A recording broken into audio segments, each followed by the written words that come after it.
ఈరోజు మనం నేర్చుకునే సత్యం ఏంటంటే అన్న జీవితంలో పేరుకు తగిన జీవితం. చెప్పండి, అందరూ చెప్పండి, ఇంకా కొంచెం గట్టిగా చెప్పండి. రైట్. అన్న జీవితంలో గత వారం మనము అన్న జీవితంలో భక్తి జీవితం నేర్చుకున్నాం. ఈరోజు అన్న జీవితంలో పేరుకు తగిన జీవితం. ఏమండి, అన్న అనేటటువంటి ఆ పేరు కలిగినటువంటి వ్యక్తి జీవితము ఎలా ఉన్నదో దేవుని వాక్యం మనకు నేర్పిస్తూ ఉంది. పిల్లలారు ఒక మాట చదువుదాం రండి. లూకా సువార్త 3వ అధ్యాయము 2వ వచనం చదువుదాం. అన్నయు కయపయు ప్రధాన యాజకులుగాను ఉన్న కాలమున అరణ్యములోనున్న జకర్యా కుమారుడైన యోహాను నొద్దకు దేవుని వాక్యము వచ్చెను. దేవుని మహిమ చెప్పండి గట్టిగా. రైట్. పిల్లలారా, ఇక్కడ ఒక వ్యక్తి పేరు కనబడుతుంది. ఇద్దరు వ్యక్తులు ఉన్నారు అక్కడ. ఒక వ్యక్తి ఏమో అన్న, రెండో వ్యక్తి కయ్యప్ప. ఒక వ్యక్తి పేరు అన్న, ఇంకొక వ్యక్తి పేరు కయ్యప్ప. వీరిద్దరూ ఎవరనంటే ప్రధాన యాజకులు. ఇందాక మనం చదివిన వాక్య భాగంలో ఆషేరు గోత్రికురాలు పనూయేలు కుమార్తెయునైనా అన్న అను ఒక ప్రవక్త్రి ఉండెను అని చదువుతున్నా. ఇక రెండో వ్యక్తి పరిశుద్ధ గ్రంథములో అన్న అను పేరు కలిగినటువంటి రెండో వ్యక్తి ఎవరనంటే ప్రధాన యాజకుడు. ఎవరిడైనా ప్రధాన యాజకుడు. ప్రధాన యాజకుడు. ఇంకో మాటలో చదువుదాం రండి. యోహాను సువార్త 18వ అధ్యాయము 12వ వచనం చదువుతాం. అంతట సైనికులను సహస్రాధిపతులు యూదుల బంట్రోతులను యేసును పట్టుకుని ఆయనను బంధించి మొదట అన్న యొద్దకు ఆయనను తీసుకొని పోయాడు. అతడు ఆ సంవత్సరము ప్రధాన యాజకుడైన కయ్యప్పకు మామ. ఇందాక చదివాం కదా, కయ్యప్ప అన్న పేరు, అన్న, కయ్యప్ప. వీరిద్దరూ కూడా ప్రధాన యాజకులుగా ఉన్నారు. అన్న అనే వ్యక్తి ఎవరంటే ప్రధాన యాజకుడు. అన్న అనే వ్యక్తి ఎవరనంటే కయ్యప్పకు మామగారు. అన్న యొక్క కుమార్తెను కయ్యప్ప వివాహము చేసుకున్నాడు. సాధారణంగా యూదులకు,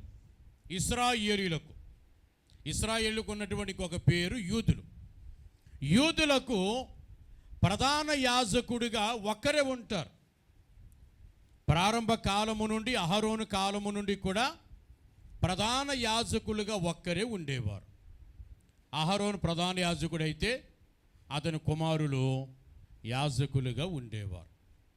తర్వాత అహరోను తర్వాత అతని కొడుకు ప్రధాన యాజకుడు అయ్యాడు. ఇలాగున ఒకరి తర్వాత ఒకరు ప్రధాన యాజకులుగా వారు నియమించబడ్డారు. ప్రధాన యాజకుడిగా ఒక్కడే ఉంటారు, మిగిలిన వాళ్ళందరూ కూడా యాజకులుగా ఉంటారు.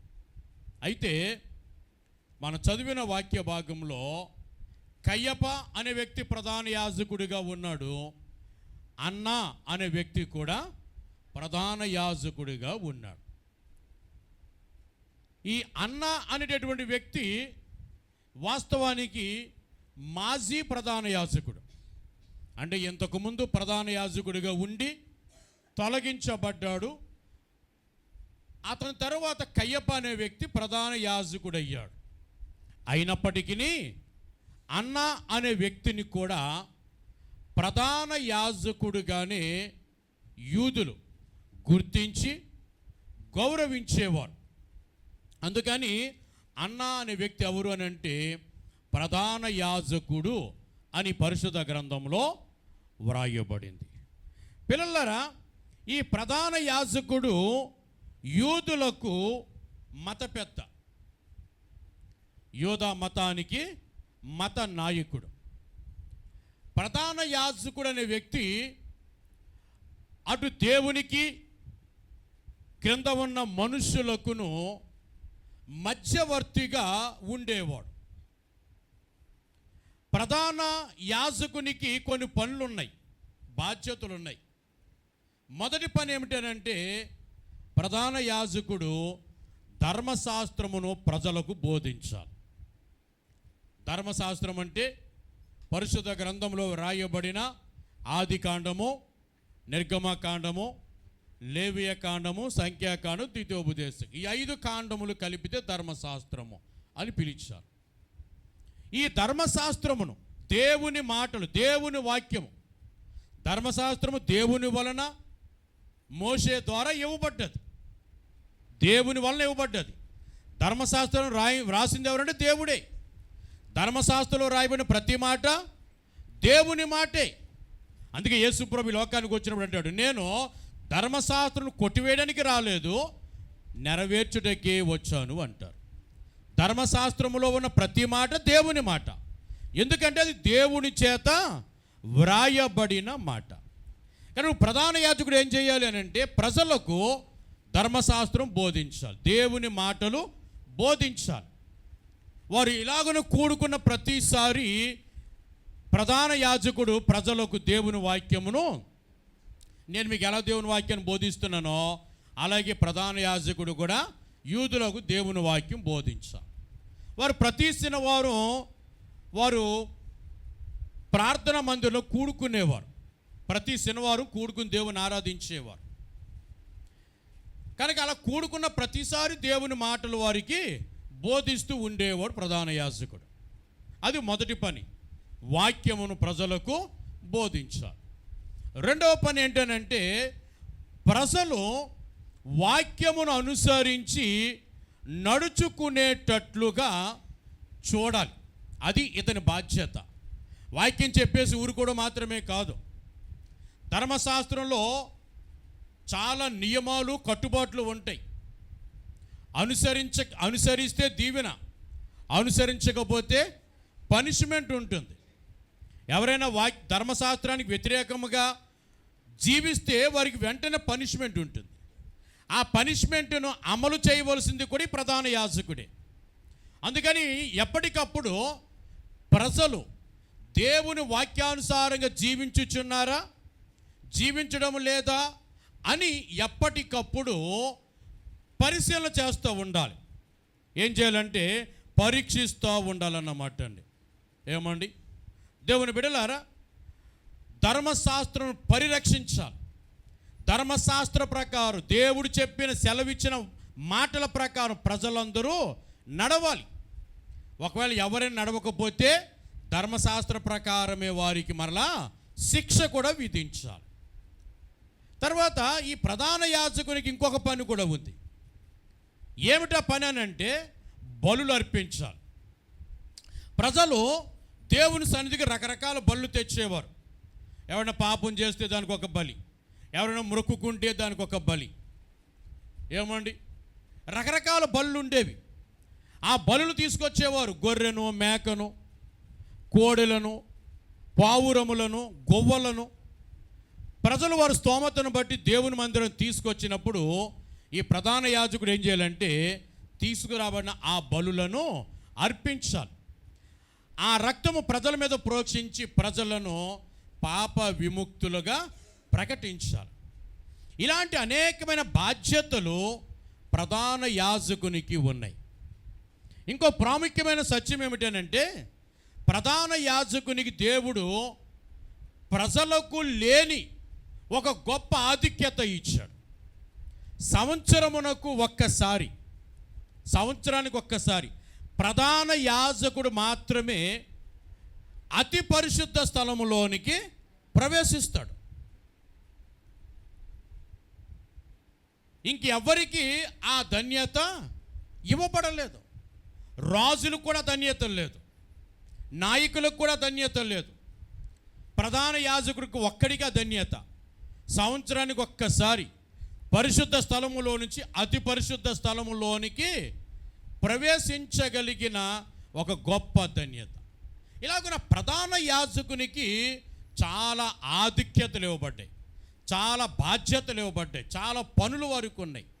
పిల్లలరా, ఒక ముక్కలో చెప్పాలంటే ప్రధాన యాజకుడు అటు దేవునికి ఇటు ప్రజలకును మధ్యవర్తి. ఏమండి, మరి ఇంత ఆధిక్యత కలిగినటువంటి ప్రధాన యాజకుడు ఎంత జాగ్రత్తగా ఉండాలి, ఎంత నిర్దోషిగా, ఎంత నిజాయితీగా, నీతిగా ఉండాలి, ఎంత చక్కగా జీవించాలి. కానీ మనము చదువుకున్నామే, అన్న అనేటటువంటి వ్యక్తి జీవితంలో పిల్లలారా పేరుకు మాత్రమే ప్రధాన యాజకుడు, కానీ ఆ ప్రధాన యాజకునికి జీవించవలసిన జీవిత విధానం ఏది కూడా అతనిలో కనబడదు. పేరేమో చాలా గొప్పది, అన్న. అన్న అంటే అర్థం ఏం చెప్పుకున్నాం? కృప. దేవుని కృపను కలిగినవాడు, దేవుని కృపను పొందినవాడు. దేవుని ద్వారా ఎన్నో ఆధిక్యతలు అతనికి ఇవ్వబడ్డాయి. కానీ అతని జీవితమును కనుక ఆలోచన చేస్తే పిల్లలరా రండి చదువుదాం, మనకే అర్థమవుతుంది. అతని జీవితం నుంచి ఒక మాట మనం ఇలాగ చదువుదాం. యోహాను సువార్త 18వ అధ్యాయము 19వ వచనం చదువుదాం. ప్రధాన యాజకుడు ఆయన శిష్యులను గూర్చి, ఆయన బోధను గూర్చి యేసును అడగగా. పిల్లలారా, గెత్సెమనే తోటలో యేసు ప్రభువారు బంధించబడ్డారు. అనేక మంది సైనికులు, సహస్రాధిపతులు, బంట్రౌతులు ఆ గెత్సెమనే తోటలోనికి వచ్చి యేసు ప్రభువును సంకెళ్లతో బంధించి ఆయనను ఈడ్చుకొని తీసుకువెళ్ళారు. ఎక్కడ తీసుకువెళ్ళారు అంటే మొట్టమొదట అన్న అను పేరు కలిగిన ప్రధాన యాజకుని దగ్గరకు తీసుకువెళ్ళారు. ఇప్పుడు ప్రధాన యాజకుడు ఒక ఛాయలో కూర్చున్నాడు. అతని ముందు యేసు ప్రభువారు నిలబడి ఉన్నారు.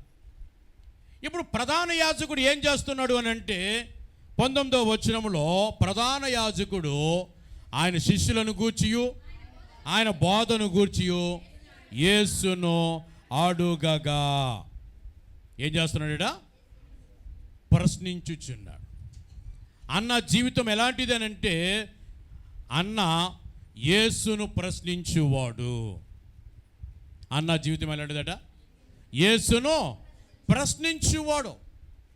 ఇతడు కూర్చుని ఉన్నాడు, యేసు ప్రభు నిలబడి ఉన్నాడు.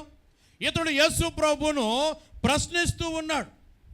పిల్లలారా, అన్న యేసు ప్రభును ప్రశ్నించడంలో ఉన్న ఉద్దేశం ఏమిటనంటే యేసు ప్రభుపై నేరము మోపేందుకు ఏదైనా ఒక కారణము అతనికి కావాలి.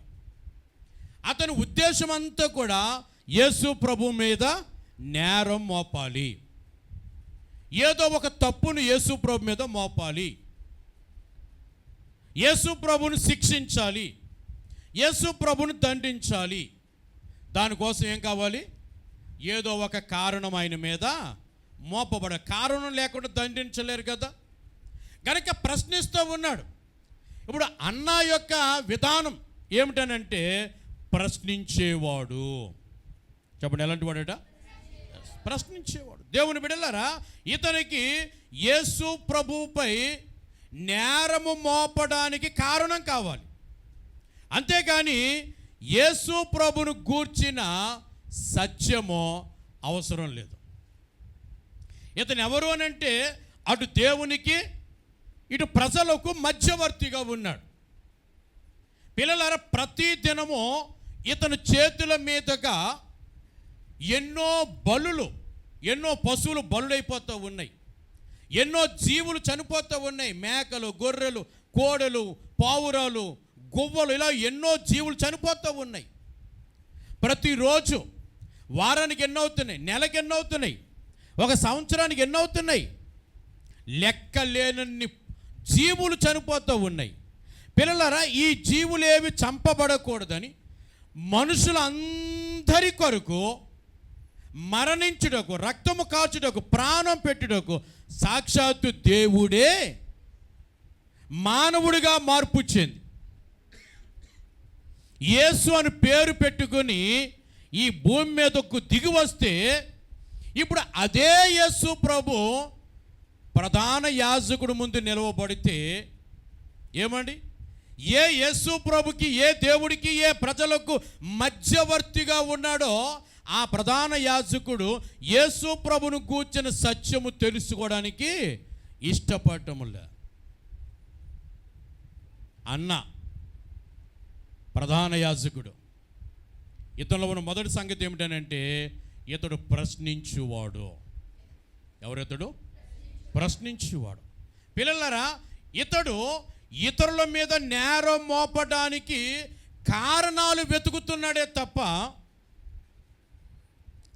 ఇతరులో ఉన్నటువంటి గొప్పతనాన్ని, సత్యాన్ని అర్థం చేసుకోలేకపోతున్నాడు, లేకపోతే గ్రహించలేకపోతూ ఉన్నాడు. ఈరోజున జ్ఞాపకం చేసుకుందాం, దేవుని పిల్లలంగా పిల్లలారా, మన జీవితంలో మనం నేర్చుకోవాల్సిన ప్రాముఖ్యమైన సత్యం ఏమిటనంటే, నేరము మోపేందుకు నీ తోటి వారిపై, నీ చుట్టూ ఉన్న వారిపై, నీ ఇంట్లో ఉన్న వారిపై, సంఘంలో ఉన్న వారిపై, నీ తోటి వారిపై నేరము మోపేందుకు ప్రయత్నించడం కన్నా నిన్ను నీవు పరీక్షించుకొనుట మేలు. ఆమె చెప్పండి, రెండు చేతుల పైకి చెప్పండి. ఏం చేయాలి? మనము నిన్ను నీవు పరీక్షించుకోవాలి. పిల్లలారా, ఇతరులపైన నేరం మోపడం నీ పని కాదు. ఇతరులపైన నేరం మోపడం నీ పని కాదు. ఇతరులపైన నేరం మోపడానికి ఆలోచించకూడదు. ఎంతసేపు ఇతరులను పరీక్షించడం, ఇతరులను పరిశోధించడం, ఇతరుల మీద ప్రశ్నలు వేయడం, ఇతరులను పరీక్షించడం, ఎవరిలో ఏ తప్పు మోపుదామా, ఎవరిలో ఏ తప్పు పట్టుకుందామా, ఎవరిని ఏ తప్పును బట్టి వారిని పాయింట్అవుట్ చేద్దామా. దేవుని బిడ్డలారా, నీ జీవితము నిన్ను నీవు పరీక్షించుకునేదిగా ఉండాలి. ఎందుకో తెలుసా? చదవండి దేవుని వాక్యంలో, హెబ్రీయులకు రాసినటువంటి పత్రిక, హెబ్రీయులకు రాసినటువంటి పత్రిక 6వ అధ్యాయము 4 నుంచి 6 వచనాలు చదువుతాం. ఒకసారి వెలిగింపబడి పరలోక సంబంధమైన వరములను రుచి చూసి పరిశుద్ధాత్మలో పాలివారై దేవుని దివ్యవాక్యమును, రాబోవు యుగ సంబంధమైన శక్తుల ప్రభావమును అనుభవించిన తరువాత తప్పిపోయిన వారు తమ విషయంలో దేవుని కుమారుని మరలా సిలువేయచ్చు బాహాటముగా ఆయనను అవమానపరుచుచున్నారు. పిల్లలారా, మన గురించి రాయబడినటువంటి మాటే, ఒకసారి వెలిగించబడి, నీవు నేను కూడా వెలిగించబడ్డాం. ఒకప్పుడు చీకట్లో ఉన్న వాళ్ళం, పాపంలో ఉన్న వాళ్ళం, అవిధేయతలో ఉన్న వాళ్ళం, దేవుని ఉగ్రతతో నింపబడిన వారంగా ఉన్నవారం. దేవుడు మనల్ని ప్రేమించి మన కొరకు తన రక్తము కాచి ప్రాణం పెట్టి మనల్ని కడిగి పరిశుద్ధపరిచి చీకటిలో ఉన్న మనలను వెలుగులోనికి దేవుడు మనల్ని పిలిచాడు. అంత మాత్రమే కాదు, ఈ లోకానికి దేవుడు మనలను వెలుగుగా చేశాడు. ఆమెను చెప్దామా? మీరు లోకానికి వెలుగై ఉన్నారు అన్నాడు. పిల్లలు నిన్ను వెలుగుగా చేస్తాడు. ఈ లోకానికి వెలుగుగా దేవుడు నిన్ను నియమించాడు. ఒకసారి నువ్వు వెలిగించబడ్డావు, దేవుని కృపను పొందో, దేవుని ద్వారా కనికరించబడ్డావు, పరిశుద్ధపరచబడ్డావు, పాపము నుంచి విడుదల పొందో, కడగబడ్డావు, దేవుని కుమారుడు కుమార్తెగా మార్చబడ్డావు,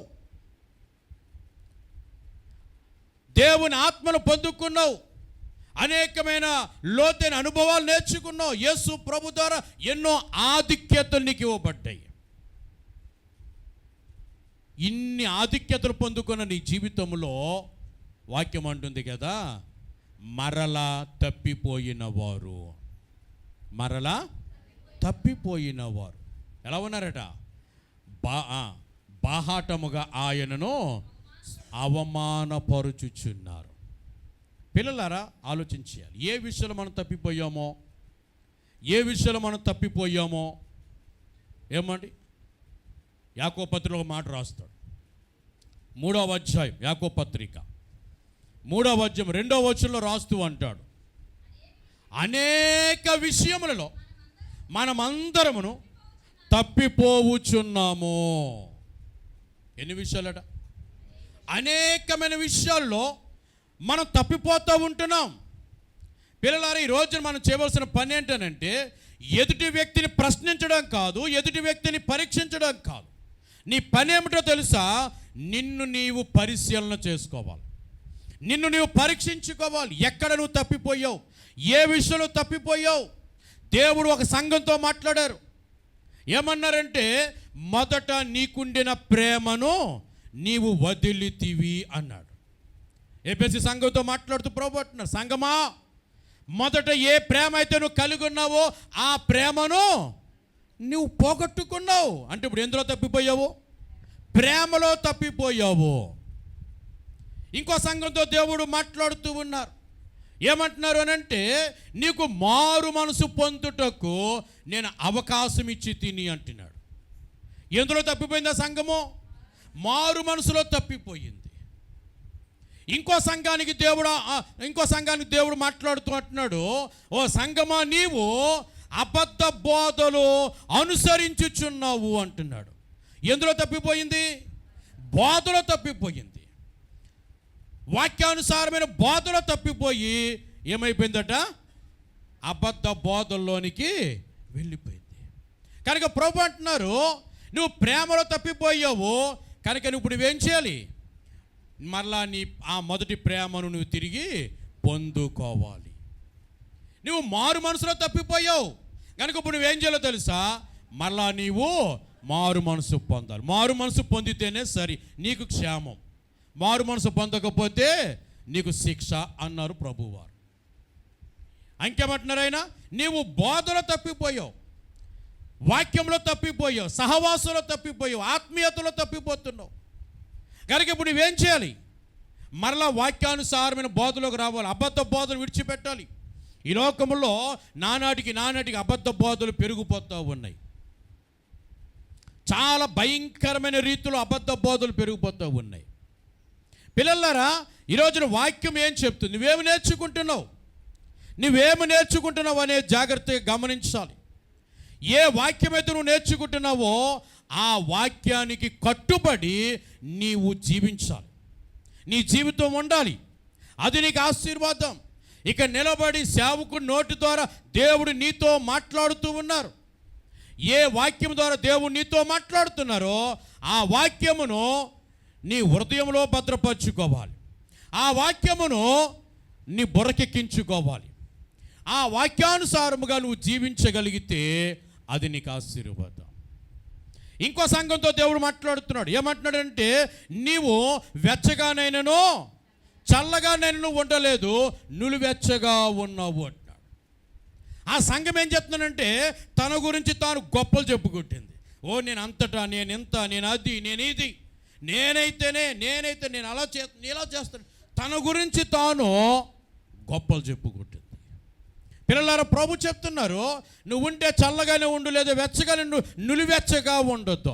గొప్పలు చెప్పుకునే స్థితిలో నువ్వు ఉండొద్దు. ఎందుకో తెలుసా? నీ జీవితం అంతా నాకు తెలుసు, నా కంటికి కనబడుతుంది కనుక నీ గురించి నువ్వు గొప్పలు చెప్పుకునే స్థితిలో ఉండకూడదు.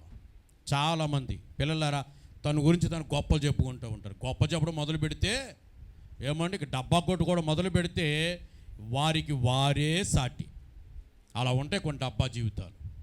పిల్లలారా, ఎక్కడ తప్పిపోతున్నావు? అది కాదు నువ్వు ఆలోచన చేయవలసింది. పరీక్షించుకోవాలి, నిన్ను పరీక్షించుకోవాలి.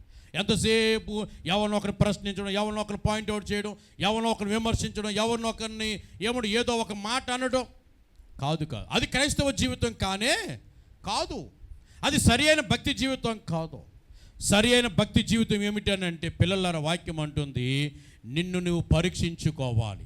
దేవుని వాక్యం చెప్తుంది, నీలో ఏ కల్మషం ఉండకూడదట, నీలో ఏ మచ్చ ఉండకూడదట, నీలో ఏ అపవిత్రత ఉండకూడదట. కలంకమైనను ముడత అయినను ఏ అపవిత్రత అయినను మనలో ఉండకూడదు. దేవుని పిల్లలు ఎలా ఉండాలంటే పరిశుద్ధమైన సంఘంగా ఉండాలి, నిర్దోషమైన సంఘంగా ఉండాలి, మహిమ కలిగిన సంఘముగా ఉండాలి. దేవుని ఎదుట నిలవబడుటకు యోగ్యులముగా మనము ఉందుముగాక. పిల్లల వాక్యం చెప్తున్న మొదటి మాట ఏంటంటే అన్న ప్రధాన యాజకుడిగా పిలువబడుతున్నటువంటి అన్న. దేవుని బిడ్డలారా, ఏం చేస్తున్నాడు అతడు అంటే, అతడు తన్ను తాను ప్రశ్నించుకోవడానికి బదులు, తన్ను తాను పరీక్షించుకోవడానికి బదులు, తన్ను తాను పరిశీలన చేసుకోవడానికి బదులు ఏం చేస్తున్నాడు? అన్న అనే వ్యక్తి ఎదురుగా ఉన్న వ్యక్తిని ప్రశ్నిస్తాడు, తోటి వ్యక్తిని ప్రశ్నిస్తున్నాడు, ఎదుటి వ్యక్తిని ప్రశ్నిస్తున్నాడు, ఎదుటి వ్యక్తులు తప్పులు వెతుకుతున్నాడు, ఎదుటి వ్యక్తుల మీద నేరములు మోపడానికి చూస్తూ ఉన్నాడు. పిల్లలారా, నిన్ను నీవు పరీక్షించుకుని నీ జీవితాన్ని సరిదిద్దుకోగలిగితే నువ్వు దేవుని కృపను పొందుకుంటావు. అది నీకు ఆశీర్వాదం. ఉదయం లేచింది మొదలు రాత్రి పండుకునే వరకు నీ జీవితంలో చాలా సమయము ఇతరుల మీద నేరములు మోపడానికే సరిపోతుంది. పిల్లలారా, ఎవరి మీదను నేరములు మోపే అధికారమో ప్రభువు నీకు ఇవ్వలేదు, నీకు ఇవ్వలేదు. నేరములు మోపుట సాతాను పని. ఎవరైనా నేరములు మోపేవారుగా ఉంటే వారు ఎవరి పిల్లలట? సాతాను పిల్లలుగా ఎంచబడతారు. నేరములు మోపుట అది సాతాను పని. పిల్లలారా, తన్ను తాను పరీక్షించుకుని సరిదిద్దుకొనుట దేవుని పని. నువ్వు దేవుని బిడ్డగా ఉంటే అది నీకు ఆశీర్వాదం, అది నీ జీవితానికి క్షేమం. రండి, రెండవ మాట చదువుదాం. యోహాను సువార్త 18వ అధ్యాయంలోనికి రండి. యోహాను సువార్త 18వ అధ్యాయము 22వ వచనం చదువుదాం. ఆయన ఈ మాటలు విన్నప్పుడు దగ్గర నిలిచి ఉన్న బంట్రోతులలో ఒకడు ప్రధాన యాజకునికి ఇలాగూ ఉత్తరమిచ్చుచున్నావా అని చెప్పి యేసును అరచేతులతో కొట్టెను. పిల్లలారా వినండి, ప్రధాన యాజకుడు తన ఆ చైర్లో కూర్చుని ఉన్నాడు, సింహాసనం మీద ఉన్నాడు. యేసు ప్రభు నిలబడి ఉన్నాడు. ఇప్పుడు ప్రధాన యాజకుడు ఏం చేస్తున్నాడు అంటే యేసు ప్రభుకు తీర్పు తీర్చుచున్నాడు. ఏం చేస్తున్నాడు? తీర్పు తీరుస్తూ ఉన్నాడు. యేసు ప్రభుని ప్రశ్నల మీద ప్రశ్న అడుగుతూ ఉంటే యేసు ప్రభు వారు జవాబు చెప్తూ ఉన్నారు. ఇప్పుడు ప్రశ్న అడిగిన వానికి జవాబు చెప్పాలి కదా. అన్న యేసు ప్రభుని ప్రశ్నించాడు. యేసు ప్రభు ఏం చేశారంటే అన్న అనే వ్యక్తికి జవాబు చెప్పాడు. ఇప్పుడు వెంటనే ఆ ప్రక్కన ఒక సైనికుడు ఉన్నాడట. వాడు చాలా పౌరుషం వచ్చేసింది. వాడు ఒక 2 అడుగులు ముందుకు వేసి తన అరచేతులతో యేసు ప్రభుని కొట్టాడట. పిల్లలారా, తీర్పు తీర్చే ప్లేసులో ఉన్నవాడు, ఒక జడ్జి ప్లేసులో ఉన్నవాడు, న్యాయము తీర్చే ప్లేసులో ఉన్నటువంటి అన్న వెంటనే ఏం చేయాలంటే, రై నువ్వెందుకు నేను కొట్టావు, ఇక నేనున్నాను కదా, నేను చూసుకుంటాను కదా, నోరు మూసిన పక్కన నిలబడు అని ఆ సైనికుడిని గద్దించాలి. కానీ అక్కడ చదివినట్లయితే అవేమీ కనబడవు. ఎందుకు కనబడవో తెలుసా? అన్న తీర్చే తీర్పు అన్యాయపు తీర్పు. ఏ తీర్పు అండి? అన్యాయపు తీర్పు. అందుకే యెషయా గ్రంథంలో మనం చదువుతాం, అన్యాయపు తీర్పు పొందిన వాడై కొనుపోబడెను. పిల్లలారా,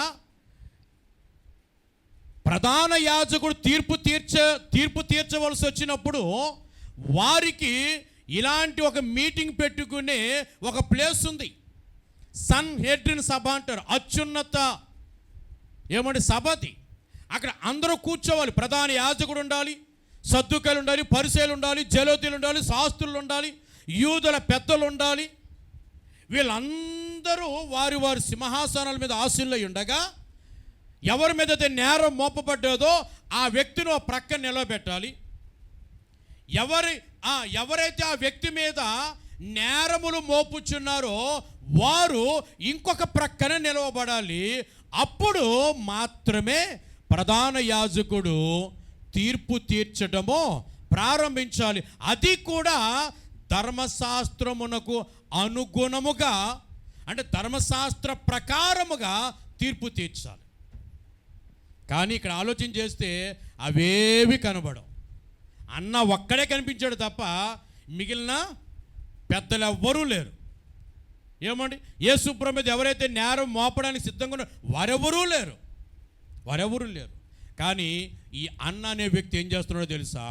యేసు ప్రభు మీద చెప్పండి తీర్పు తీర్చడానికి సిద్ధపడిపోయాడు. ఇలా ప్రక్కన వాడు వచ్చి యేసు ప్రభుని కొడుతుంటే కనీసం ఆపడానికి కూడా ప్రయత్నం చేయలేదు.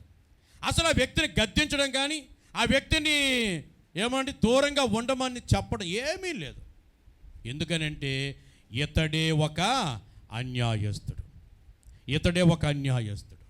పిల్లలారా, దేవుని వాక్యం మనకు జ్ఞాపకం చేస్తుంది. మత్తయి సువార్తలో మనం చదువుతూ ఉంటాం. 7వ అధ్యాయం, మత్తయి సువార్త 7వ అధ్యాయంలో మొదటి వచనం అని ఇలాగ చదువుతాం. మీరు తీర్పు తీర్చకుడి, అప్పుడు మిమ్మును గూర్చియో తీర్పు తీర్చబడదు. ప్రభు ఇలా సెలవిస్తూ ఉన్నారు, మీరు తీర్పు తీర్చకుడి. దేవుని పిల్లలు ఎవ్వనికి తీర్పు తీర్చకూడదు. ఎందుకో తెలుసా? తీర్పు తీర్చడం మన పని కాదు. తీర్పు తీర్చుట అది దేవుని పని. ఎందుకంటే యేసు ప్రభు మాత్రమే న్యాయాధిపతి. ఆమెను చెప్పండి గట్టిగా.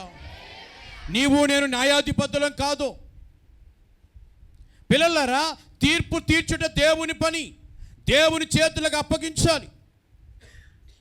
ఎవరి మీద పడితే వారి వైపు వేలెత్తి చూపించేసి ఆ వ్యక్తి అలాగా, ఈ వ్యక్తి అలాగా, ఈమె ఇలాగా, అతను అలాగా, ఈ పిల్లలు ఇలాగా, వాళ్ళ పిల్లలు అలాగా, వాళ్ళ జీవితం ఇలాగా, వీళ్ళ కుటుంబం ఇలాగా, ఇది బాగా అలవాటు అయిపోతుంది కొంతమందికి.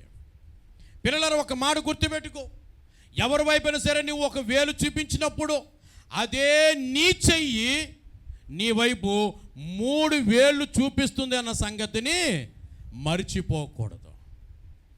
నీ చెయ్యే ఎదుటి వ్యక్తి వైపు 1 వేయి చూపిస్తుంది, నీ చెయ్యే నీ వైపు చెప్పండి ఎన్ని చూపిస్తున్నాయి? 3 వేలు చూపిస్తున్నాయి. కనుక తీర్పు తీర్చడం నీ పని కాదు. ప్రభు చెప్తున్నారు, ఎవరికి మీరు తీర్పు తీర్చొద్దు, అప్పుడు మిమ్మల్ని గూర్చియో తీర్పు తీర్చబడదు. నువ్వు తీర్పు తీర్చావనుకో, నీ గురించి కూడా తీర్పు తీర్చబడుతుంది.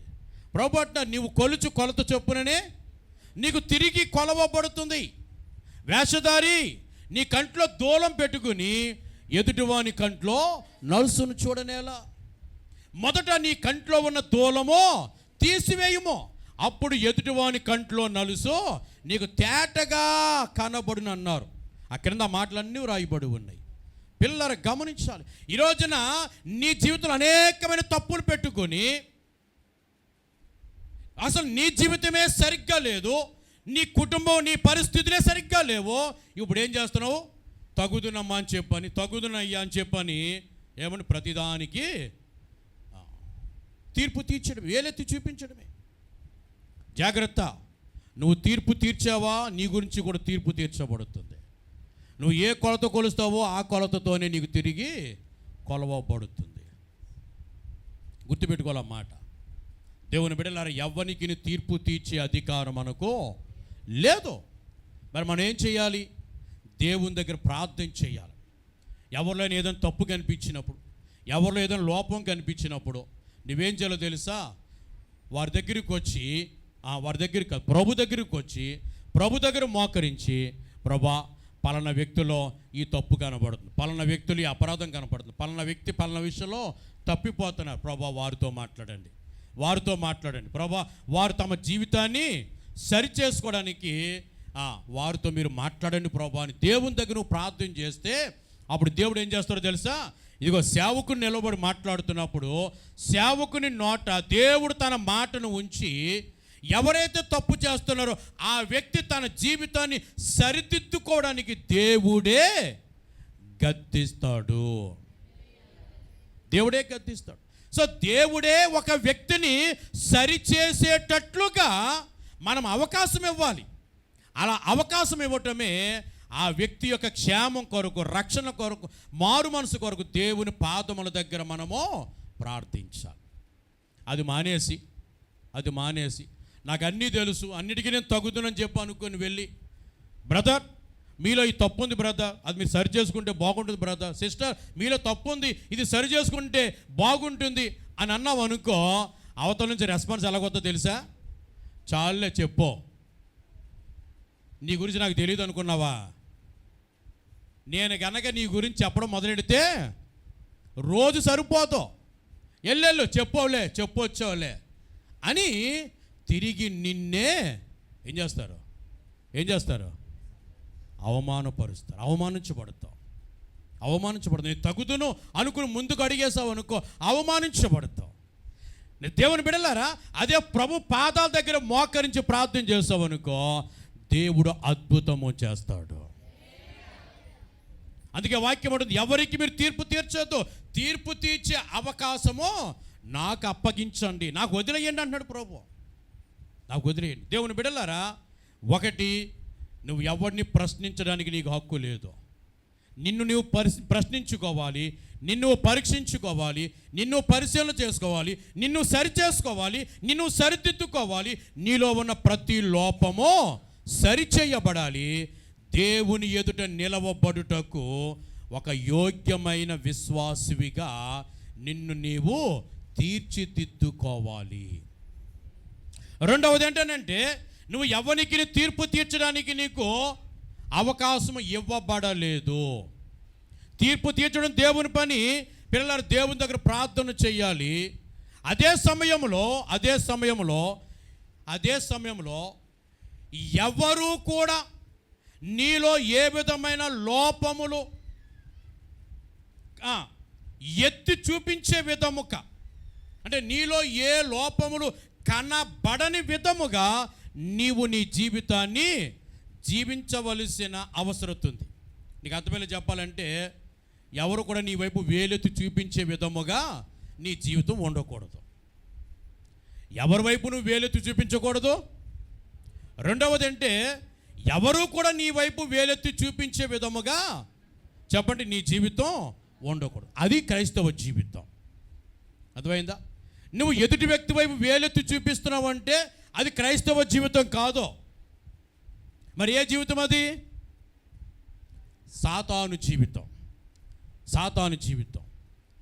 ఎవరైనా సరే నీ వైపు వేలెత్తి చూపిస్తున్నారు అని అంటే అది క్రైస్తవ జీవితం కాదు. దేవుని బిడ్డలారా, సాతానుకు లోబడిపోయిన జీవితం. అందుకే వాక్యం అంటుంది, ఎవరి వైపు నువ్వు వేలెత్తి చూపించకూడదు, ఎవరు నీ వైపు వేలెత్తి చూపించడానికి నీ జీవితంలో అవకాశము ఇవ్వకూడదు. దేవుని పిల్లలు నీతిగా బ్రతకాలి, పరిశుద్ధంగా బ్రతకాలి, యథార్థంగా బ్రతకాలి. పిల్లలారా, దేవుని కొరకు ఒక నమ్మకమైన బిడ్డగా మనమందరము జీవించాలి. దేవుని మహిమ చెప్పండి. రండి ఇంకా ముందుకు వెళ్దాం. అపోస్తల కార్యముల గ్రంథం 4వ అధ్యాయం. అపోస్తల కార్యముల గ్రంథం 4వ అధ్యాయం 5-6 వచనాలు. మరునాడు వారి అధికారులు, పెద్దలు, శాస్త్రులు యెరూషలేములో కూడుకొనిరి. ప్రధాన యాజకుడైన అన్నయు, కయపయు, యోహాను, అలెగ్జంద్రు, ప్రధాన యాజకుని బంధువులందరూ వారితో కూడా ఉండిరి. పిల్లలారు, ఇక్కడ ఒక మీటింగ్ పెట్టారు, సభ పెట్టారు, మీటింగ్ జరుగుతుంది. ఆ మీటింగ్కి ప్రధాన యాజకుడైన అన్న నాయకుడిగా ఉన్నాడు. అన్న ఎవరు అని అంటే ఏమండి, ప్రధాన యాజకుడు అన్న ఒక నాయకుడిగా ఉన్నాడు. ఒక మీటింగ్ జరుగుతుంది. ఏంటి ఆ మీటింగ్ అని అంటే, దేవాలయం మెట్ల మీద ఒక వ్యక్తి కూర్చుని అడుక్కుంటున్నాడు.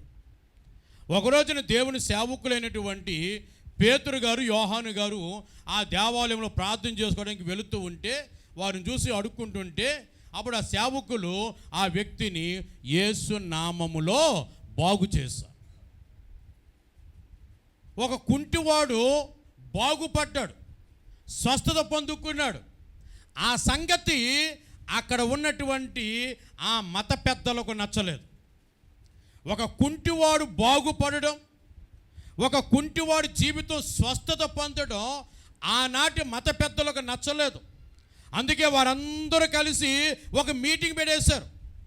ఆ మీటింగ్లో పెద్దలు ఉన్నారు, అధికారులు ఉన్నారు, శాస్త్రులు ఉన్నారు, ప్రధాన యాజకులు ఉన్నారు, ప్రధాన యాజకులు బంధువులు ఉన్నారు. వీళ్ళందరూ కలిపి మీటింగ్ పెట్టేసి ఆడెవడు స్వస్థపరచడానికి, వాడెవడు బాగు చేయడానికి.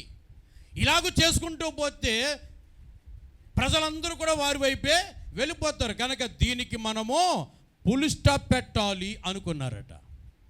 ఫుల్ స్టాప్ ఎలాగైనా సరే దీన్ని ఆపేయాలనుకున్నారట.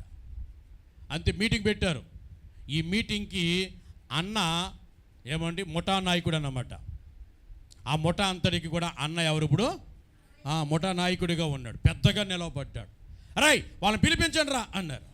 వచ్చారు దేవుని సేవకులు ఇద్దరు, యోహాను గారు పేతురు గారు వచ్చారు. 7వ వచనం, వారు పేతురు యోహాను మధ్యను నిలబెట్టారు. హాయ్ మీరెవరో ఎవడో ఒక కుంటను బాగు చేశారట, నిజమేనా? ఎవడు మీకు అధికారం ఇచ్చాడు? ఎవడు మిమ్మల్ని బాగు చేయమన్నాడు? ఏ అధికారంతో మీరు బాగు చేస్తున్నారు అని ప్రశ్నలు వేయడం మొదలుపెట్టారు. అప్పుడు సేవకులు అన్నారు, నజరేయుడైన యేసు నామమున మేము వానిని బాగు చేసి తిమి అన్నాడు. చెప్పండి గట్టిగా దేవునికి. ఆ బాగుపడిన వ్యక్తి కూడా ప్రక్కనే ఉన్నాడు. ఈ సంగతి ఆ నోట ఈ నోట మొత్తం ప్రజలందరికీ తెలిసిపోయింది, ఇది బాగుపడిన సంగతి. కనుక ఇది కాదు అన్న సంగతిని ఎవ్వరునో కప్పిపుచ్చలేకపోయారు. అప్పుడు ఈ పెద్దలందరూ కలిసి అనుకుంటున్నారు, సరే మీరిద్దరు కొంచెం బయట ఉండండి, మేము ఒకసారి ఆలోచన చేసుకుంటామని వీళ్ళిద్దరిని బయటికి పంపించారు. ఇప్పుడు ఈ పెద్దలందరూ కలిసి మరి ఇప్పుడు ఏం చేద్దాం, ఇది జరగలేదని చెప్దామా అంటే చెప్పడం కుదరదు, ఆల్రెడీ అందరికీ ఇది తెలిసిపోయింది. మరి ఇప్పుడు ఏం చేద్దాం మనం?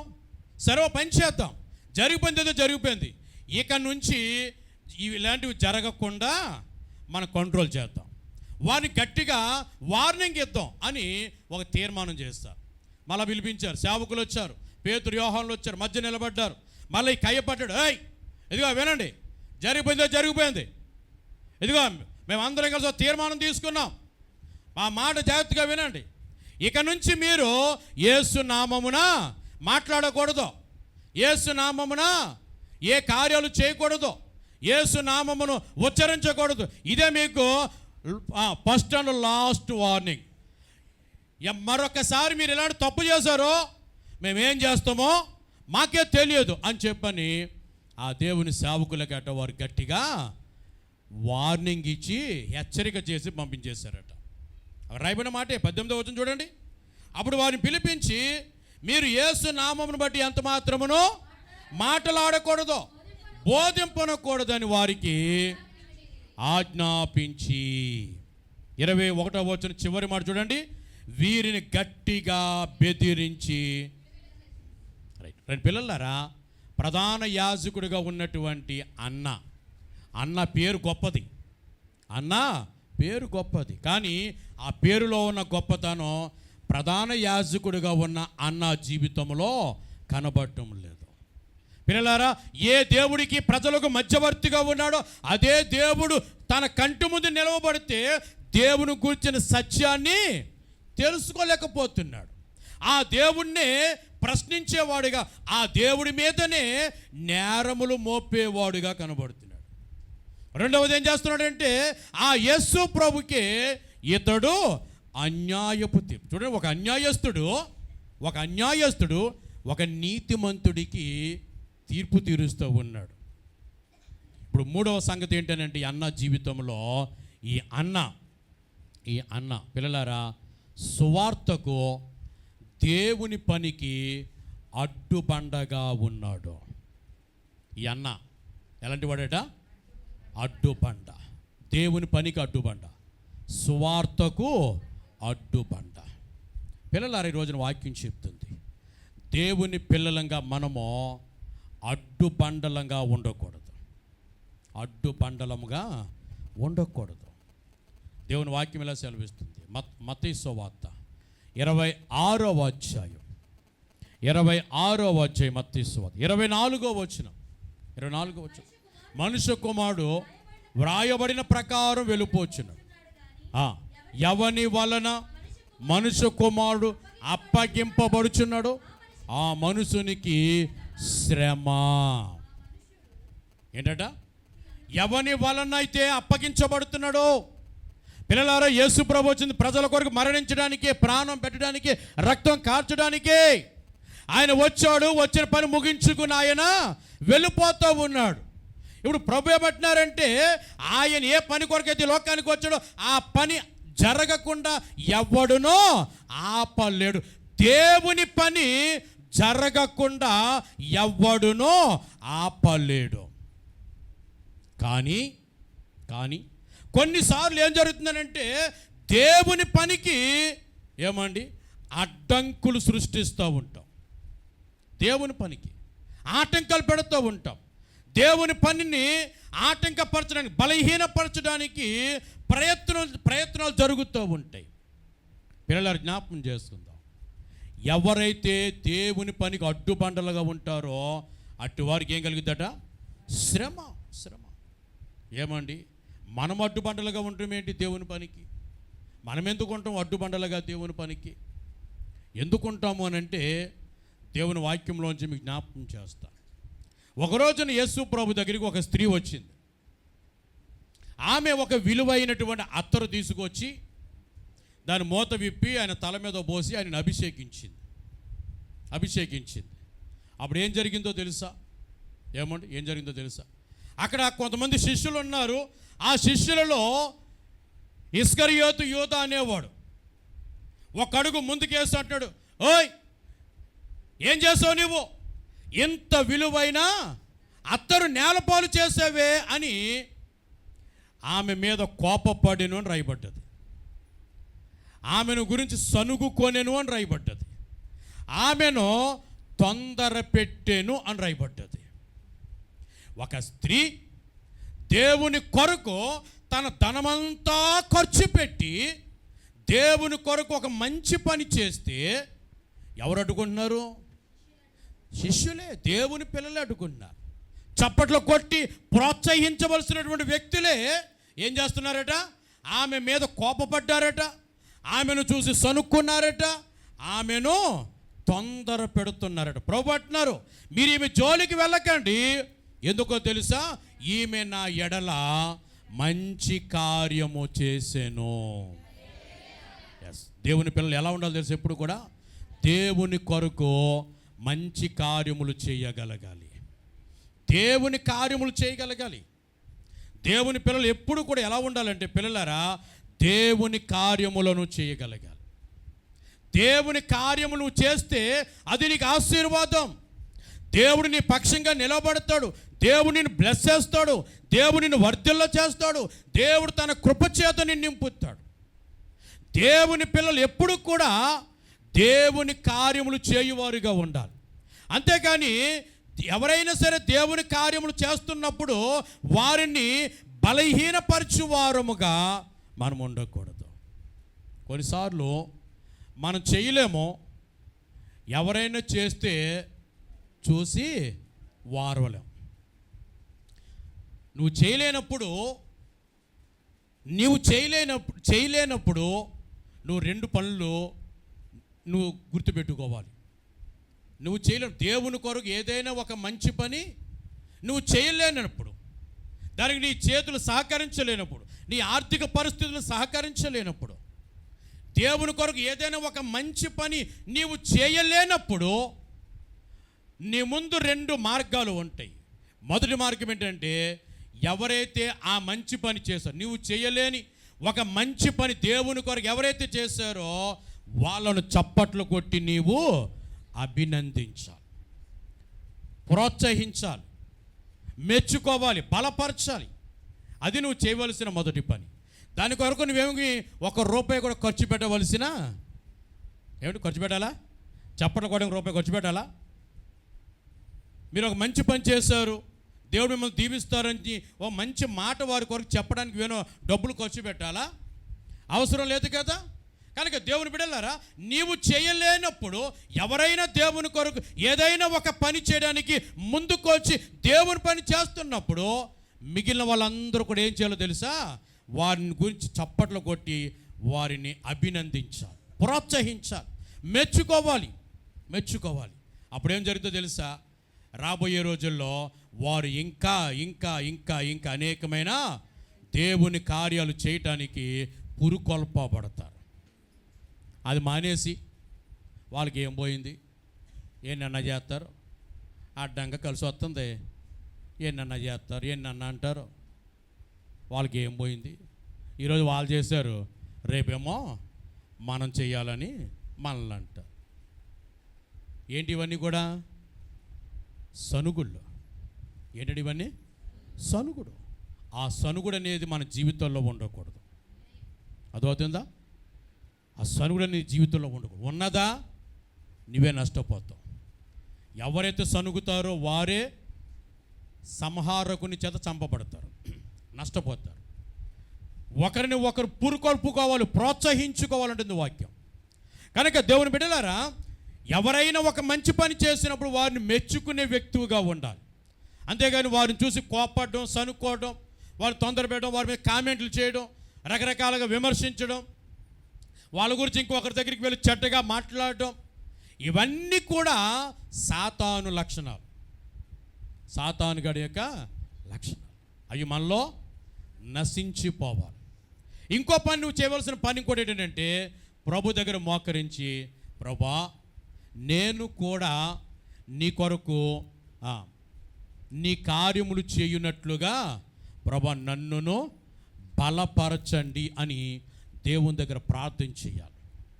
ప్రభా నాకు కూడా అవకాశం ఇవ్వండి, నీ కార్యము చేయడానికి ప్రభా నన్ను కూడా బలపరచు, ప్రభా నన్ను కూడా వాడుకోండి, నాకు కూడా అవకాశం ఇవ్వండి, ప్రభా నన్ను బలపరచండి అని చెప్పి దేవుని దగ్గర ఏం చేయాలి? నువ్వు ప్రార్థన చేస్తే పిల్లల నీ ప్రార్థన ఆలకించి ఏదో ఒక రోజున ప్రభు నిన్ను కూడా బలపరుస్తారు. దేవుని కార్యములు చేసే స్థితిలో ప్రభుని నిలవబెడతారు. ఆమె చెప్పండి గట్టిగా. ప్రతి ఒక్కరము దేవుని కార్యములను చేయాలి, అది మనకు ఆశీర్వాదం. దేవుని కార్యాలు చేయాలి తప్ప దేవుని పనికి అడ్డుగా ఉండకూడదు. ఇర్మియా గ్రంథంలో అంటాడు 48వ అధ్యాయం 10వ వచనంలో ఏమంటాడంటే, యెహోవా కార్యమును అశ్రద్ధగా చేయువాడు, చెప్పండి ఏమంటాడా? శాపగ్రస్తుడు అంటాడు. దేవుని కార్యములు అశ్రద్ధగా చేస్తే ఏమవుతాడా? శాపం పొందుకుంటారు, శాపం పొందుకుంటారు. పిల్లలారా, సూసన్ కోటలో ఎస్తేరు గారు ఉన్నారు, రాణి ప్లేస్లో ఉన్నారు. ఇశ్రాయేలీలో ఒక పెద్ద సమస్య వచ్చింది. ఆ రోజున మొర్దెకై అనే వ్యక్తి ఎస్తేరుకు ఒక కబురు పంపాడు. ఏమని పంపాడనంటే, ఈ రోజున ఇశ్రాయేలుకు వచ్చిన కష్టమును తీర్చడం కోసమే దేవుడు నిన్ను రాణి ప్లేస్లో నిలవబెట్టాడు. నీవు ఒక అడుగు ముందుకు వేసి దేవుని పని కనుక నువ్వు జరిగించగలిగితే అది నీకు ఆశీర్వాదం. లేదా రాణి ఒక మాట గుర్తుపెట్టుకో అన్నాడు. ఏంటి ఆ మాట అనంటే, దేవుని ప్రజలకు సహాయము, విడుదల మరి యొక్క వైపు నుంచి దేవుడు పంపించగలడు, కానీ అది నీకు ఆశీర్వాదం కాదు అన్నాడు. పిల్లలారా, దేవుని కార్యములు ఎన్ని అడ్లు పెట్టినా సరే దేవుని కార్యములు ఆగవండి. ఆమెను చెప్తామా? దేవుని కార్యాలు ఆగుతాయి అనుకుంటున్నారా? ఎప్పటికీ ఆగు. దేవుని కార్యాలు జరుగుతూనే ఉంటాయి, జరుగుతుంటే దేవుని కార్యాలు జరుగుతూనే ఉంటాయి. అది దేవుని గొప్పతనం. ఆ రోజుల్లో అనుకున్నారు యేసు ప్రభుని చంపేస్తే ఇంకా పేరు వినబడదు అనుకున్నారు. ఆగిపోయిందా? ఇంకా ఎక్కువైపోయింది. శిష్యులను చంపేస్తే ఆ పేరు ఆగిపోద్ది అనుకున్నారు. ఆగిందా? లేదు, ఇంకా పెరిగిపోయింది. అసలు బైబిల్లో కాల్చేస్తే యేసుబాబు పేరు ఆగిపోద్ది అనుకున్నారు. ఆగిందా? లేదు. పిల్లలారా, బైబిల్ ప్రింటింగ్ ఆపేస్తే బాగుంటుంది అనుకున్నారు. అనుకున్న వారి ఇల్లులే బైబిల్ ప్రింటింగ్ కేంద్రాలుగా మారిపోయాయి.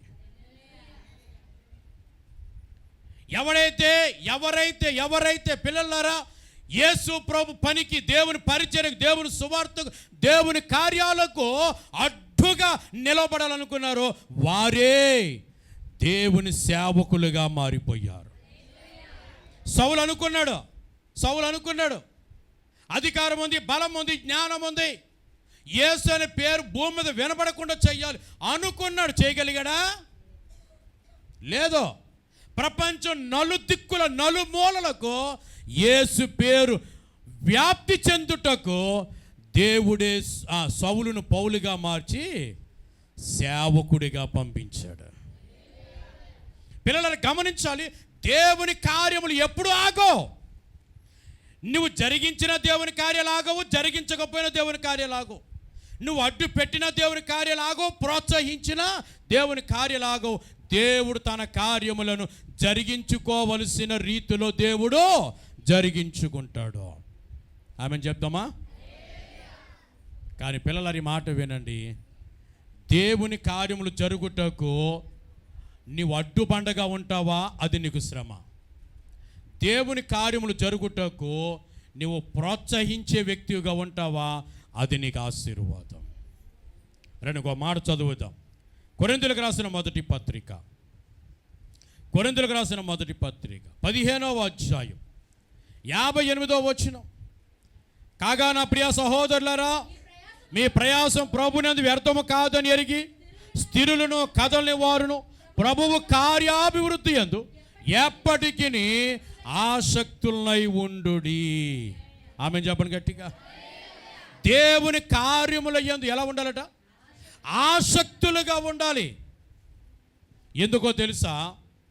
మీ ప్రయాస ప్రభువు నందు వ్యర్థమో కాదు. ఆమె చెప్పండి. మరి ప్రభు కొరకు నువ్వు పడే ప్రయాస వ్యర్థం కాదు. ప్రభు కొరకు నువ్వు పడుతున్న ఆలోచన వ్యర్థం కాదు. ప్రభు కొరకు నువ్వు వేసిన అడుగు వ్యర్థం కాదు. ప్రభు కొరకు నువ్వు తీసుకున్న నిర్ణయాలు వ్యర్థం కావు. ప్రభుని కొరకు నువ్వు ఖర్చు పెట్టిన నీ ధనము వ్యర్థం కాదు. ప్రభు కొరకు నువ్వు ఖర్చు పెట్టినటువంటి నీ బలం, నీ జ్ఞానం, నీ టాలెంట్ ఏది కూడా వ్యర్థమో కాదు. ప్రభు కొరకు నువ్వు ఒక్క అడుగు ముందుకు వేయగలిగితే నువ్వు వేసిన అడుగు నీకు ఆశీర్వాదకరంగా మారబోతుంది. భక్తుడు అంటాడు, నేను వేసిన అడుగు నేతిలో పడెను అంటాడు. ఎక్కడ పడినట? దేవుని కొరకు నువ్వు ఒక్క అడుగు ముందుకు వేయి. దేవుని కార్యములు చేయడానికి నీ మనసును నిబ్బరం చేసుకో. దేవుని కార్యములు చేయడానికి నీ నడుం బిగించుకో. పిల్లలారా, దేవుని కొరకు నువ్వు తలపెట్టిన ప్రతి పని అది నీకు ఒక శ్రేష్టమైన ఆశీర్వాదకరముగా దేవుడు మార్చబోచున్నాడు. మూడో మాట మనం చెప్పుకుంటున్నాం. అన్న దేవుని పనికి అడ్డుబండగా ఉండాలనుకున్నాడు. ఏమండి? కానీ దేవుని పని జరగవలసిన విధంగా జరిగిపోతూనే ఉంది. ఇంకా ఇంకా ఎక్కువగానే దేవుని పని జరుగుతూ ఉంది. దేవుని పని జరుగుతూనే ఉంది.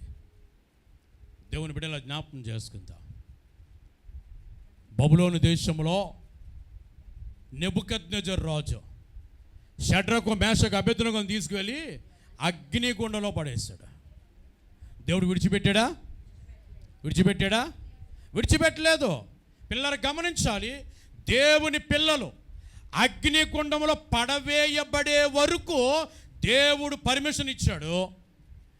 అగ్నిగుండంలో పడవేయబడ్డాక అగ్నిగుండమును దేవుడు తన మహిమతో నింపేశాడు. అగ్ని మండుతుంది కానీ వారికి హాని జరగలేదట.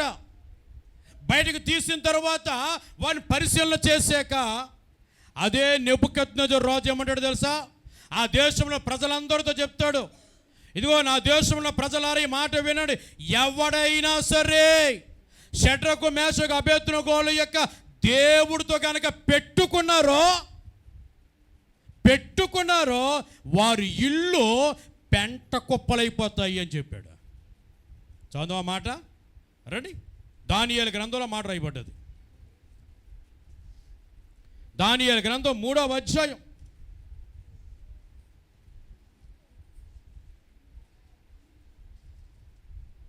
29వ వచనం. ఇదిగో నేను ఒక శాసనం నియమించుచున్నాను, ఈ విధముగా రక్షించుటకు సమర్థులకు దేవుడు కాక మరి ఏ దేవుడు లేడు. ఏ జనులో కానీ, రాష్ట్రంలో కానీ, ఏ భాష మాట్లాడు వారిలో కానీ షడ్రకు, మేషకు, అబేద్నెగో అను వారి దేవుణ్ణి ఎవడు దూషించునో వాడు తుత్తునియ్యలుగా చేయబడును, వాని ఇల్లు ఎల్లప్పుడూ ఏమైపోతాట? ఎవడైతే షడ్రకు మేషకు అబేద్నెగోల యొక్క దేవునికి దూషిస్తారో, దేవునికి వ్యతిరేకంగా ప్రవర్తిస్తారో, దేవునికి వ్యతిరేకంగా నిలవబడతారో, దేవుని కార్యములను అడ్డుకుంటారో ఏమైపోతారట? తుత్తునిలైపోతారట. వారి ఇల్లు పెంట కుప్పగా మారిపోతారట. పిల్లలారా, మీకు జ్ఞాపకం చేస్తున్నా, దేవుని పిల్లలంగా మనము ఎప్పుడు కూడా ఎలా ఉండాలో తెలుసా? దేవుని కార్యములో ఆసక్తిగా మనం జరిగించాలి. అంతేగాని దేవుని పనికి మనం అడ్డుపండలుగా ఉండకూడదు. పిల్లలారా, మన ద్వారా సువార్త జరగాలి. బైబిల్ చెప్తుంది, సువార్త ప్రకటిస్తే మనకు జీతమట, సువార్తను ప్రకటించకపోతే శ్రమ అన్నాడు. దేవుని పిల్లలు దేవుని కార్యాలు చేయాలి. దేవుని పిల్లలు దేవుని సువార్త ప్రకటించాలి. లోకంలో ఎంతోమంది రక్షణ లేకుండా నశించిపోతున్నారు. అటు వారిని అందరినీ ప్రభు యొక్క రక్షణలోనికి నడిపించవలసిన బాధ్యత కూర్చున్న మనందరి మీదన ఉన్నది. ఆ రోజున పేతురుని యోహాను నిలబెట్టి అన్నట్టాడు, ఇదిగో వినండి, ఇక మీదట యేసు నామమును గురించి మీరు ప్రకటించడానికి వీలు లేదు అని అంటే వారు ఏమన్నారు తెలుసా? మేము కన్న వాటిని, మేము విన్న వాటిని చెప్పకుండా ప్రకటించకుండా ఉండలేము. చంపేస్తావా? నా దేవుని కొరకు మేము చనిపోవటకు సిద్ధమే. మాలో ఊపిరున్నంత వరకు మేమేం చేస్తాం తెలుసా? మేము కన్న వాటిని, మేము విన్న వాటిని ప్రకటించుదాము. దేవుని పిల్లలు ఎలా ఉండాలి? ప్రకటించేవారుగా ఉండాలి. సువార్త ప్రకటించాలి. దేవుని ప్రేమను ప్రకటించాలి. అది మనకి ఆశీర్వాదం. దేవుని కార్యాలు జరగాలి. ఈ భూమి మీద దేవుని కార్యాలు జరగాలి. దేవుని కార్యములు జరుగుటకు నీ నడుం బిగించుకోవాలి. నువ్వు అడుగు ముందుకు వెయ్యాలి. నీవు చేయవలసిన పని దేవుని కొరకు నీవు చేయుట అలవాటు చేసుకోవాలి. రండి పిల్లలారా, 4వ విషయంలోనికి వెళ్దాం. లూకాసు వార్త 3వ అధ్యాయం. లూకాసు వార్త 3వ అధ్యాయం 2వ వచనం చదువుదాం. అన్నయు కయపయు ప్రధాన యాజకులుగాను ఉన్న కాలమున అరణ్యములో ఉన్న జకర్యా కుమారుడైన యోహాను నొద్దకు దేవుని వాక్యము వచ్చెను. దేవుని మహిమ చెప్పండి గట్టిగా. పిల్లలు వినండి, 4వ విషయం చెప్తున్నాను. మొదటిదేమో అన్న పేరు గొప్పదే, కానీ అన్న జీవితంలో ఎలా ఉన్నాడట? ప్రశ్నించువాడుగా ఉన్నాడు. రెండవది తీర్పు తీర్చువాడుగా ఉన్నాడు. మూడవది దేవుని పనికి అడ్డుబండగా ఉన్నాడు. 4వ మాట ఏమిటనంటే, అన్న ప్రధాన యాజకుడిగా ఉన్న టైంలో బాప్తిసమిచ్చి యోహాను దగ్గరకు ఎవరు వచ్చారట? ఏమండి, యోహాను దగ్గరికి ఎవరు వచ్చారట? దేవుని వాక్యము వచ్చాను. ఎవరు వచ్చారు చెప్పండి? యోహాను గారి దగ్గరికి దేవుని వాక్యం వచ్చింది. అప్పుడు యోహాను గారు దేవుని వాక్యమును బోధిస్తూ ఉన్నారు.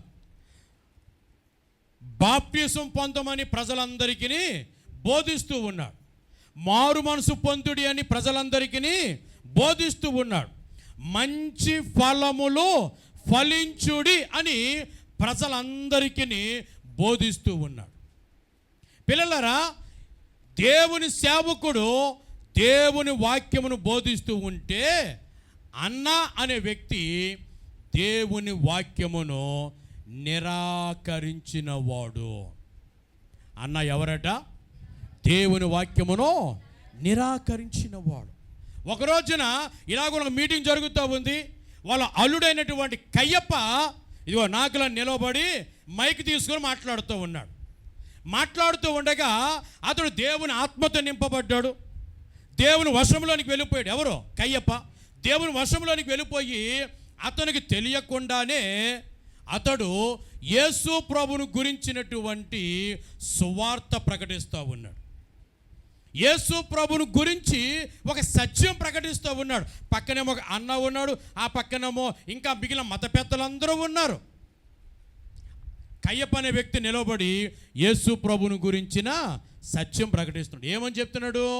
యోహాను సువార్త 18వ అధ్యాయం 14వ వచనం.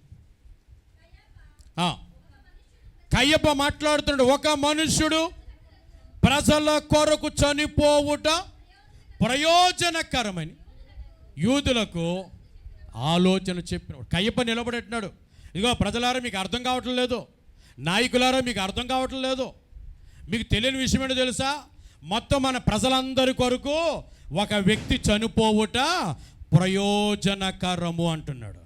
ఎవరు చనిపోయారు? ప్రజలందరి కొరకు చనిపోయిన వ్యక్తి ఎవరనంటే ప్రభువైన యేసుక్రీస్తు. ఆయన మరణము ప్రజలందరికీ ఉపయోగము, ఆయన మరణం ప్రజలందరికీ ప్రయోజనము. పిల్లలారా, అదే సత్యాన్ని కయ్యప్ప నిలవబడి ప్రకటిస్తూ ఉంటే పక్కన్నటువంటి అన్న లోపల కుళ్ళిపోతున్నాడు.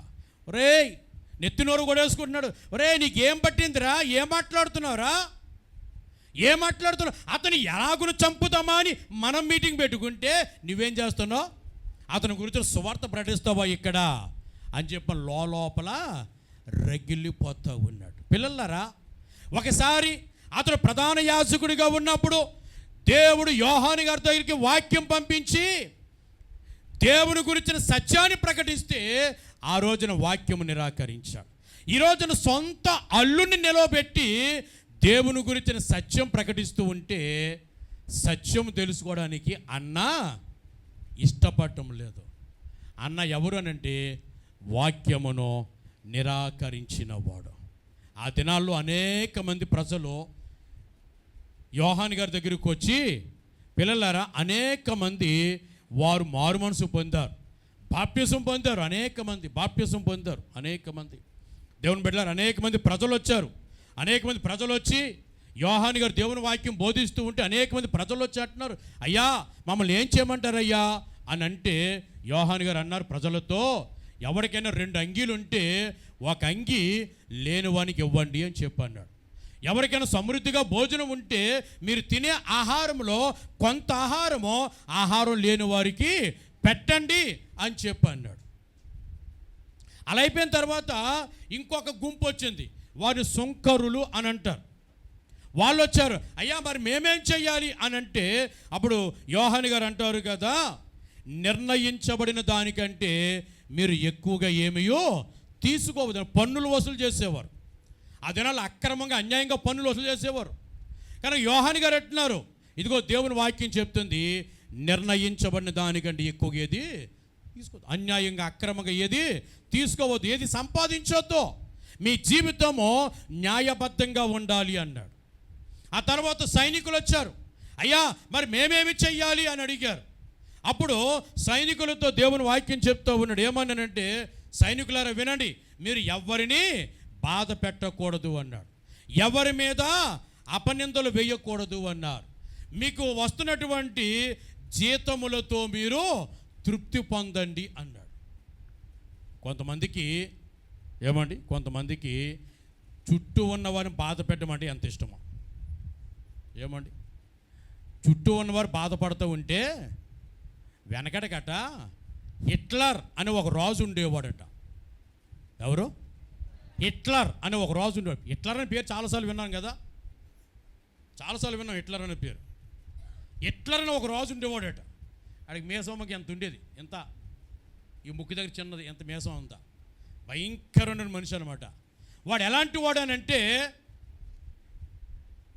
ఇశ్రాయేలు యూదులు వాళ్ళు శరీరాలు ఒలిసేసి ఈ శరీరం లోపల క్రొవ్వు ఉంటుంది కదా, ఆ క్రొవ్వుతో సబ్బులు తయారు చేయించుకుని ఆ సబ్బులతో స్నానం చేసేవాడట. వీడికి ఎలాంటి వాడు అంటే, వీడు ఎలా నడిచి వెళ్తూ ఉంటే ఆ పక్కన లైట్లు ఉంటాయి కదా, ఆ లైట్లన్నీ ఆపేసి మధ్యలో స్తంభాలు, ఇనప స్తంభాలు నిలబెట్టి ఈ యూదులను ఆ ఇనప స్తంభాలు కట్టేసి వారి ఒంటి నిండా తారు పూసేసి వారి మంటెట్టేవాడు. ఆ మంట వెలుగుతూ ఉంటే ఆ మంటలో వారి కేకలు పెడుతూ ఉంటే ఇతడు ఆ మధ్యలో నుంచి డ్యాన్స్ కట్టుకుంటూ వెళ్ళేవాడట. ఏమండి అంటే వీడి బాధ ఏంటి, పక్కోడు బాధపడుతుంటే ఏం చేసేవాడు, వీడు సంతోషించేవాడు అన్నమాట. అది వీడి పరిస్థితి. చివరికి ఏమంది తెలుసా, ఒక రోజున వాడు చావును వాడే రాసుకున్నాడు. ఇంట్లోకి వెళ్ళిపోయి ఇల్లంతా తగలబెట్టేసుకుని ఆత్మహత్య చేసుకుని చచ్చిపోయాడు. పిల్లలారు ప్రభు చెప్పారు, ఏం విత్తుతావో అదే కోస్తావో. ఇతరులను నువ్వు బాధ పెట్టావు అనుకో, నీవు కూడా ఏం పొందుకుంటావు? ఇతరుల కూడా గొయ్యి తవ్వుతేనట ఆ గోతిలో నువ్వే పడతావు. మృతికి కొరకు 50 మూరల ఎత్తులో ఉరికొయ్యి చేయించాడు హామాను. ఎవరు తీయబడ్డారు? హామానే ఉరి తీయబడ్డాడు. పిల్లల జ్ఞాపకం చేసుకుందాం, ఇతరులను బాధ పెట్టొద్దు. దేవుని వాక్యం చెప్తూ ఇతరుల మీద ఊరకని అపనిందలు వేయకో. నువ్వు కలిగి ఉన్న దానితో సంతృప్తిగా బ్రతుకు. అదేంటోనండి, మనిషికి ఎంతున్నా సంతృప్తి ఉండలేదు, ఎంత సంపాదించున్నా సంతృప్తి ఉండలేదు. ఉన్నదానితో అన్న వస్త్రంతో సంతృప్తి పొంది ఉండండి అంటుంది వాక్యం. అది ఉండలేదు మన దగ్గర. ఇంకా లేని దానికోసం ఆరాటం ఆరాటం ఆరాటం ఆరాటం ఆరాటం. మనిషికి ఆరాటం ఎక్కువైపోయి ఏమండి, ఆరాటం ఎక్కువైపోయి మనిషి జీవితంలో ఏమైపోతున్నాడు? జీవితం త్వరగా ముగిసిపోతుంది.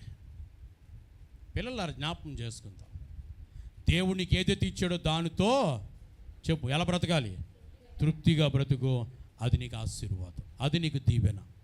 ఈరోజు మీకు జ్ఞాపకం చేస్తున్నాను పిల్లలారా, ఆ రోజున అన్న ఎవరు అని అంటే వాక్యమును నిరాకరించినవాడు. ఎవరట? వాక్యమును నిరాకరించినవాడు. ప్రభు అంటున్నారు, ప్రభు చెప్తున్నారు, పిల్లలారు ఎవరిని కూడా మనం నిరాకరించకుండా చూసుకోవాలి. అది మనకు ఆశీర్వాదం. త్వరగా 2 మాటలు చదివి మనం ముగించుకుందాం. ఎబ్రీలకు రాసిన పత్రిక 12వ అధ్యాయం 25వ వచనం. 12:25. మీకు బుద్ధి చెప్పుచున్న వారిని నిరాకరింపకుండునట్లు చూచుకొనుడి. దేవుని సేవకులను నిరాకరింపకూడదు. వింటున్నారా పిల్లలారా? సేవకులను ఎప్పుడు కూడా నిరాకరింపకూడదు. సేవకులు నిరాకరిస్తే దేవుడు చూసి ఆనందించడు. దేవుడు చూసి ఆనందించడు.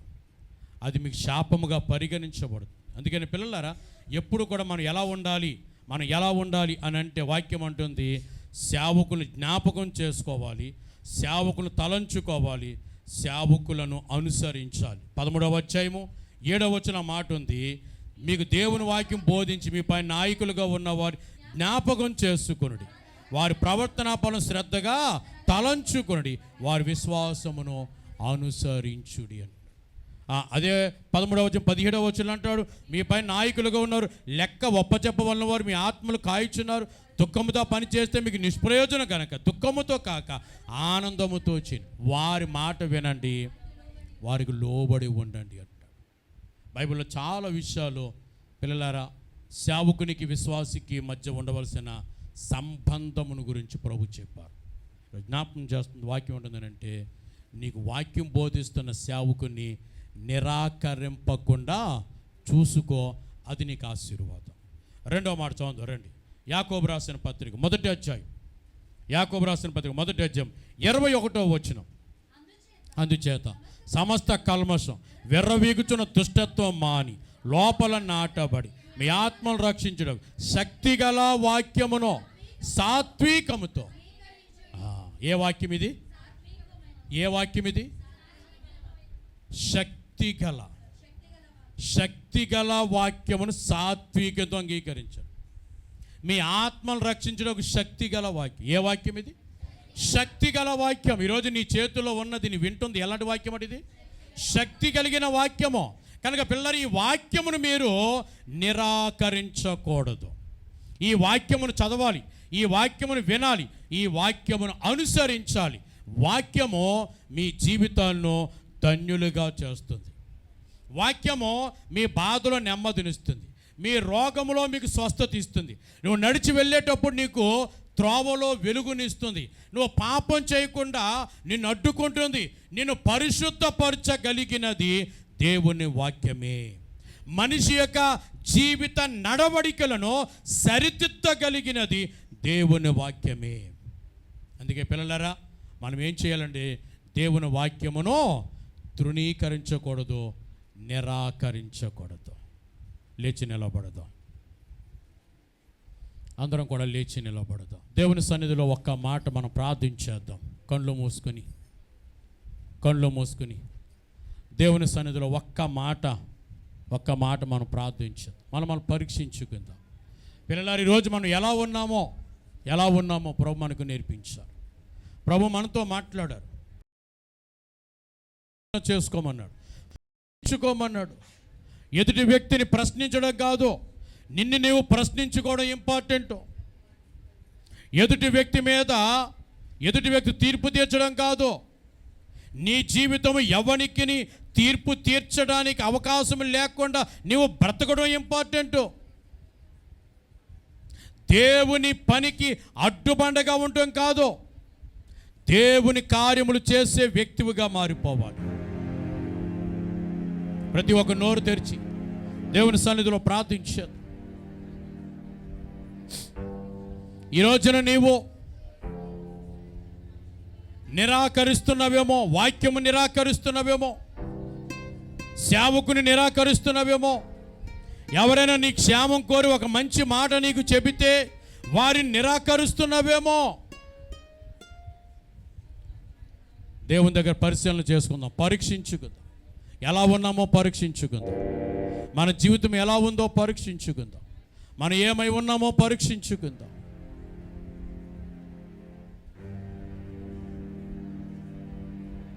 అన్న పేరుకు ప్రధాన యాజకుడు,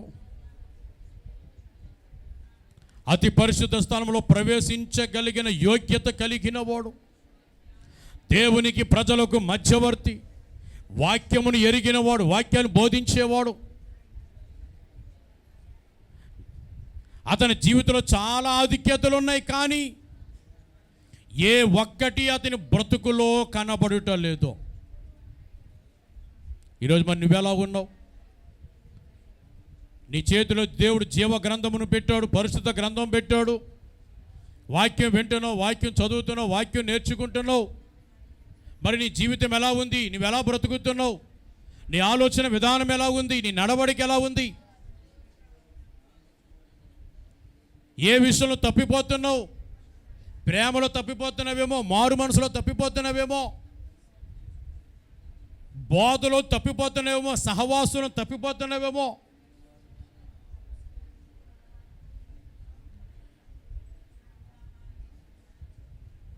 నిన్ను నీవు హెచ్చించుకుంటూ ఇష్టపడుతున్నావేమో, విధేయత నీ జీవితంలో కనబడటం లేదేమో. ఆలోచించేద్దాం, పరీక్షించుకుందాం. ఎక్కడ తప్పిపోతున్నావు? ఎక్కడ నువ్వు సరి చేసుకోవాలి? దేవుని ఎదుట నిలవబడ యోగ్యమైన వ్యక్తివిగా నువ్వు ఉండాలంటే ఎక్కడ నిన్ను సరి చేసుకోవాలి? పరిశుద్ధుడా, గొప్పవాడా, మీకు వందనాలు, స్తోత్రాలు తండ్రి. ఈ సాయంకాల సమయంలో ప్రభా మీ సన్నిధిలో ప్రార్థన చేయించను. ప్రధాన యాజకుడైన అన్నాను మా ముందు నిలవబెట్టి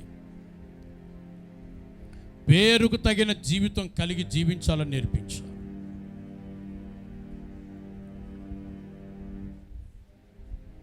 ఆషేరు గోత్రికురాలు పనుయేలు కుమార్తెనైన అన్నా అను ఒక ప్రవక్త్రి ఉండినన్నారు.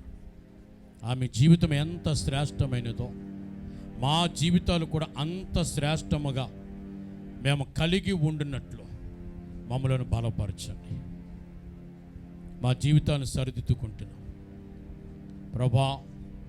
విడిచిపెట్టవలసిన వాటిని విడిచిపెడుతున్నాం, హత్తుకొనవలసిన వాటిని హత్తుకుంటున్నాం.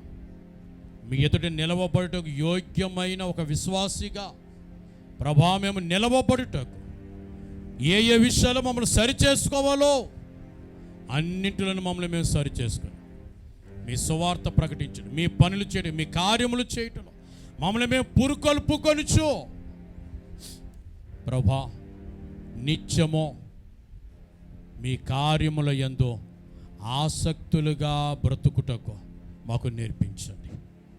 నిలబడిన ప్రతి బిడ్డను మీ కృపతో నింపండి. యేసు నామమున ప్రార్థన చేయించున్నాను మా తండ్రి, ఆమేన్.